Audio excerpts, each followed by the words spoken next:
Potato. Potato. Boiled Hello, natural- Internet. Welcome back. Hi. Today is Monday, our time. You should It be is seeing Monday. this on Wednesday. On Wednesday. Yeah. Unless I'm late. I haven't been late in a while. That's true. Don't be late. All Well, good Not late on these videos. I don't want to talk about the other ones right now. time. Campaign's a little bit backlog. Been a little busy. Now, before we go forward any further, catch us on Twitch every Sunday, 4 p.m. Pacific, twitch.tv/Dungeons and Dopes. Mhm. Also, Instagram.com/Dungeons and Dopes. Consider this plugged. Ha, that's funny. Like, share, and subscribe. Yeah, that too. If you like our stuff, Thanks give in us a there. thumbs up. Sure. If you don't, give us a thumbs down, but tell us why so we can try to get more betterer. Sure. So we're having a little bit of a conversation that we'd like to have in front of y'all. Sure. Something that I have never particularly reached, but at this point can't officially say the campaign that I am in with Mr. JDM over there is when is it a good time to kind of like end a campaign or transition out of it to the next adventure, the big thing. Yes. Right? I've Um, never had a situation like that. So let's talk about it. Sure. Usually, I mean, and this is my own personal bias coming out. Anybody I talk to, campaigns don't really end. You'll play a handful of levels and then it'll kind of fizzle out. People lose interest. Something happens in real life, more than one person, and you can't find a replacement in time. And scheduling gets hard, and then less and less, and then it just Right. That ends. I've been a part. It doesn't have an end point. It just kind of ends. Right. I would say that's probably 95% of the games I've played. They just end. Mhm. It could be you're about to go do the epic thing and one of the big milestones is about to be achieved, and then that never happens because everybody lost interest too early or whatever. Now that being said, a good time to try to wrap it up and end things when your players are losing interest, when everybody at the table's kind of bored with it, or when you reach the end of the story. When crafting the campaign and creating this world and stuff like that, as we've mentioned before, like in your experience, you kind of have like this overall big kind of like idea that you want to kind of come together to this overarching massive story. Now, does that mean that a player is necessarily going to, in a campaign, make it all the way to level 20 before the whole big old adventure is done? No. Right. I didn't think I so. mean, yes and no. So the idea of, since we're playing 5th edition D&D as an example right now, start at level 1, make it to level 20. It's everybody's idea, because everybody's used to video games at this point. You know, you start at Right. level 1 and you play, and then by the time you get to the end of the game, you're at the max level or close enough that it doesn't matter. Right. Most campaigns? No. Most adventure modules? No. A lot of adventure modules, especially on like third-party adventure modules, go from 3, 4, maybe 5 levels is all the players get. You know, they'll start at level 4 or 5 and they'll go up to level 10, or they'll start around level 15 and they'll go to 20, or they'll it just depends on how you want to play it.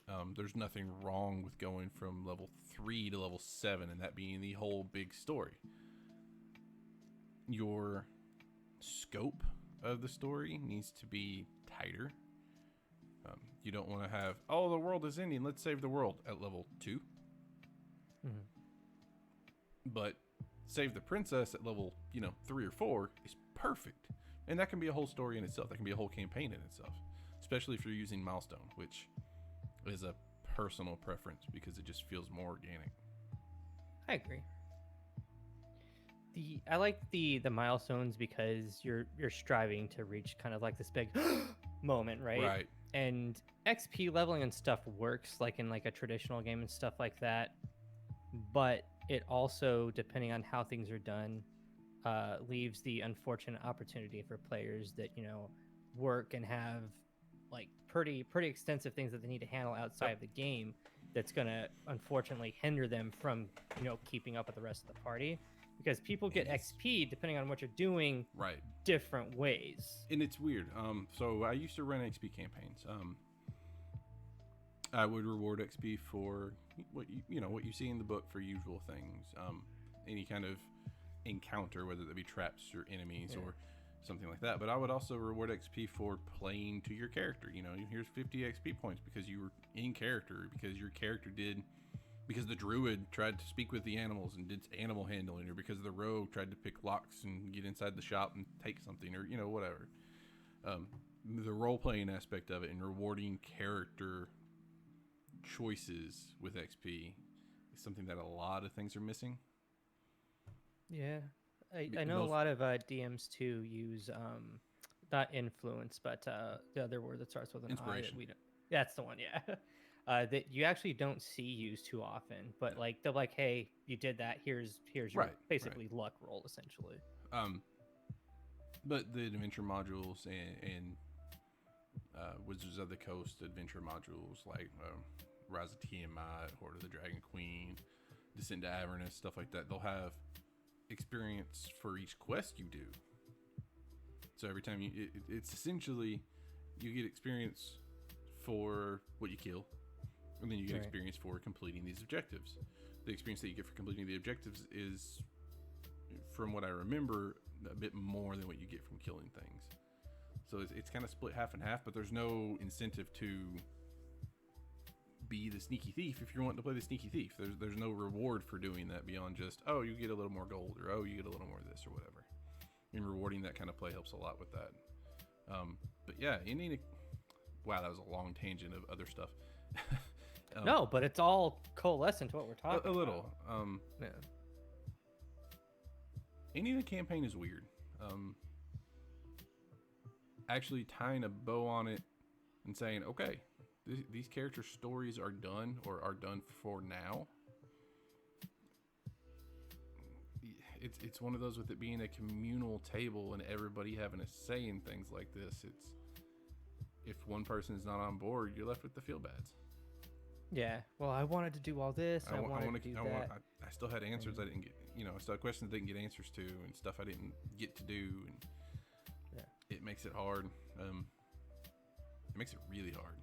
How do you try your damnedest at that point as a DM to try to make sure players get that information that they would like? Okay. So this goes back a little bit on my world building, my campaign building video that we did a couple weeks ago, or last week. I can't remember. I build it into the story. But yeah, build it into the story. So whenever I'm building background or character arcs, at the end of that character arc, or when that character gets to the end of their arc, all the information they didn't have, all the aspirations they do have, all of that kind of comes to a head. Take Hutch, for example. When Hutch is done, or when we're done with Hutch, if we play long enough and get to that point, everything with his patron will be answered. Everything with his past will be answered. Everything he wants to get out and rediscover or find answers to will all be answered. And then there'll be a little bit more past that. There'll be more steps beyond that, where it's, he has all his answers. Let's let him do what he will with those for a few weeks before we're done with him completely. It's kind of what I've been doing with Andy's character. We're kind of on a lot of shit's going on with that guy. And we're on the end of his character story. And what happens after his character story is just playing with the information and everything he's already learned. But at the end of this chapter, his character story is essentially done. Sarah, her character story started, Right. dabbled in, and eventually have to go down that trail and wrap that up. But it's part of tying it into the rest of the story. I mean, you don't want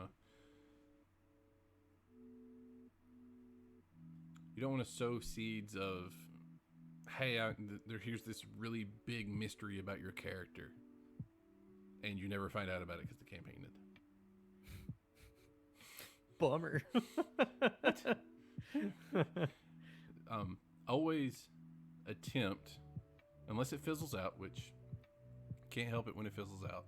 But if you're going to put it like an actual end on something, do your best to make sure that the character side of things, that what the players are interested in side of things, as far as their characters go, is all wrapped up. Because anything in the world is just, well, they doesn't affect the party because the party never finished it. A different party finished it. Somebody else went and did it, or it didn't matter to be that much anyway. But the character stuff for the party is what's really important. To be sure you have nice and tight and mode. Right. We want to have the sandwich complete. Right. With that being said, do you think that maybe it may sometimes be an idea to where once you have kind of everything laid out before you go into a campaign session to kind of say, hey, homies, players, people, do you think it might be a good idea to kind of like say, hey, this is my idea. I'm thinking the campaign is going to be either X amount of sessions or X amount of months versus just playing until you reach an end? Yes. I think it's a good idea.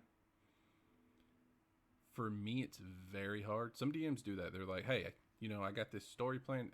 It kind of comes back to the open world versus the more of the on rails kind of game. It's hard to do that whenever it's, look at what I have for you. Go play. Here's a playground. Right. Go play. As opposed to, here's a story. Let's work our way through the story. It should take a couple months if we play every week, and then we'll be done with the story. As opposed to, let's discover the story. Let's go on an adventure together. Let's go have fun. Not to say that the other ones aren't fun. It's just a different kind of fun. I don't know that I could ever tie down we'll be done in 6 months, or we'll be done in 2 years, or we'll be done in 4 years. Like, we'll be done when the story's done. I have never, and I said it before, I've never played a campaign to the end of the campaign, so to speak. Yeah. The overall big reveal. Yeah. The last epic boss fight, Oh, it's gonna be good. Never had one. Because, like we've said before, people, school, work, this, that, and the other, It's hard. just falls apart. But up until then, it's usually a lot of fun. And it's always been kind of a bummer when they end, because you're always left with these unanswered questions. Yeah. Essentially, like, well, why this? Why that? I wanted to do this. I want to do that. And you're just kind of like, meh. And it kind of leaves a bad taste in your mouth a little bit. Not so much to the point of you're like, well, I'm never gonna play again, or like you're kind of like, well, shit, man, am I ever actually gonna finish a game? Not even a game. Finish a character. Right. Yeah. That was actually part of the design philosophy behind 4th edition. Everybody had access to the same equipment. Everybody had access to the same amount of money at each level and that kind of thing. If you went by the way that it was designed, and you could design, you take your character that you played with this group up to 3rd level, and just, oh, hey, we're playing and we're level 3 to 5 over here. Cool, I'm gonna go over there and play with their campaign for a while. And then you bring that character back, and it was very. You can take your character out of any story and plop them in as long as the level was appropriate, and continue playing with a different group. It was really neat the way it was built that way. It was all. That's why that's one of the reasons. It's not why. It's one of the reasons why people said it was very gamified, because it was almost like your character was a save file and you just plopped it in anywhere. Yeah, and I mean, I can see for sure from just like a 5th edition standpoint how it's more of a kind of like what we're talking about. Yeah. Like, you have the one character in this game that's doing this, and that, But because 5th edition is so easily accessible and so much easier to understand, I feel like that's kind of like when its strengths and yet its weakness at Right. the same time, you know. Right. It also is a lot more easily transmutable. It's a Yeah, lot easier to for sure. change things and adjust things and homebrew things for 5th edition than it is in, say, 4th edition, because 4th edition is a very regimented in the math. If I can give y'all a +3 weapon that has, 3-4 different enchantments on it, and it's like, okay, cool, yeah, they're gonna hit about this much harder Hmm. for a while, or even a little bit more than that, unless they get a crit, and then it's whatever.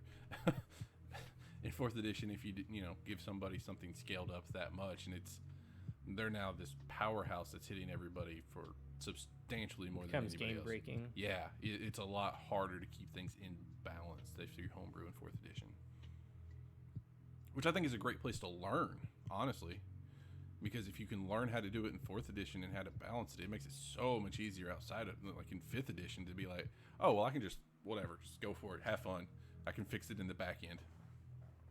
I didn't touch 4th. I definitely used 3.5. 3.5 was me Yeah. kind of getting my feet wet. Yeah. And I know for sure that 3.5 is a lot of people's kind of like bread and butter, Yeah. like Pathfinder stuff. That's the very basis of what Pathfinder is. Right. And it was easy to understand, but it had its complexities and stuff like that. So when I came into 5th edition, I'm like, oh, this is easier to understand. Fifth But edition is 3.5 light. yeah, I would say yeah. It's the Cliff Note version, or the narrative focused version of 3.5. Make monks great again. Man, let me tell you. But on that, yeah, Indian campaign is hard, and like we said a few times, most of the time they just fizzle. But when they don't, if you end it well and you can wrap it up well, and if you're able to keep your players interested in keeping it going, hitting that end point and getting it to where you can say the end, fiend, and Elfine. and just like everybody at the table going, what's up, bears? It's just, Amazing. oh man, what are we playing next? What's next? And all this stuff. Right. That's hard to do on a short campaign. Yeah. If you've only played for a few weeks, that's hard to do. I mean, we're 20 weeks in. If we did it now, it would be like, cool, where are we going next? What's next? But I also feel like that's part of the progression of us just continuing to play too. It's okay, cool. Here's the next level. Where are you going next? I think like before we ended, I think the one thing that would kind of like bum me out, like getting to the point where, like, let's say we're level, I'm just gonna call it level 7 because we're right at the cusp. Right. Like if it ended at level 7, I'd be like, oh, that's cool. But like knowing my character chart and stuff like that, and just seeing all those awesome rad ass abilities that your character might get just later on down the line, and just not having access to them to be able to utilize them per just traditional Right. level progression, unless Right. something happens like this is what happened, like Andronicus. He Right. is God knows what level at this point. Stuff like stuff like that, like, is cool, but you're just like, oh man, I saw this ability, I'm not getting to like level like 19. Oh god, if the story ends now, then it's not going to happen. So you're always kind of like, I need more. But it's more like it's that constant trickle. It's just following down that light at the end of the tunnel that you're always trying to chase. And maybe that's a good way to do it. Maybe we end at, or anybody out there, you have a campaign and you hit a point in the story where it's like, if I end it here, it's perfect. This is a perfect spot to end everything. Let me put a bow in it. And then, cool, give me a week to prepare, give me 2 weeks to prepare, somebody else takes the DM's chair or whatever. Let's start at the next level. You end at level 7, then whenever y'all come back and start like a campaign 2, essentially. Yeah, whenever you come back, you start at level 8 in a whole different campaign. That's kind of cool. And if you want to play the same class and get to play with the stuff you didn't get to play with, great. You're level 8 now. Keep going. New character. You can play it entirely different, or roll your other character over. It's been a couple years. Whatever. They went through a planar portal and ended up in this whole other world, or whatever. Get weird with it. But It's on almost that, like a part 2. yeah. I mean, Marvel does it all the time. So true. Man, that was a good one. On But that wait, though, oh my God, 7 movies in. This first one makes sense now. exactly. Thank you for watching. I'm JD. This has been kind of a few of our thoughts on when to end a campaign and how to end a campaign and how campaigns end on their own. This is good buddy Ryan. Find us every Thanks for watching. Sunday, 4 p.m. Pacific on twitch.tv/Dungeons and Dopes. Find us on the Instagram at the same thing. We have our own Twitters. We haven't made one for D and Dopes yet, but I'm sure down the road somewhere we might. Discord's in the link as well, and I will eventually get caught up on the campaign videos. Eventually. And until then, we'll see y'all in a week if nothing else. Thank you so much, and bye-bye. Thanks so much. Sure, Marvel's done it, yeah. But it's true. It Like, is. all right. I said this all the way back in the first movie, where 14 movies in, how can I make that make sense? Sudden flashback. Exactly. Something you didn't see. There was another person there.